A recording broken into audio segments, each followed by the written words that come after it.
دولة الاحتلال إسرائيل تريد على فكرة دائرة دولة الاحتلال وحاطة البيادق طبعا يلعبوا لها هم اللي يمشوا لها في اللعبة، يعني الإمارات وغيرها، تريد أن تكسر كل العواصم العربية المهمة والإسلامية، ربما تضحك على ذقون الجماعة اللي التقتهم وتورطهم في حرب مع إيران، وبالتالي تتدمر دولتين إسلاميات وإسرائيل تصير هي الخارجة المرتاحة. هاني معاكم هاني معاكم، يعني تل أبيب الآن ستقول لهذه الدول الخليجية الغبية أنا معكم، روحوا حاربوا إيران أنا معاكم، فيطحن هذا وذاك وتبقى تل أبيب خارج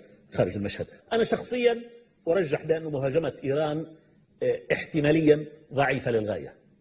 لن يغامر لا ترامب ولا نتنياهو. إيران دولة ليست بسيطة وهينة وتستطيع أن لا أقول تمرغ أنوفهم، ولكن يعني قد تورطهم في معركة مرهقة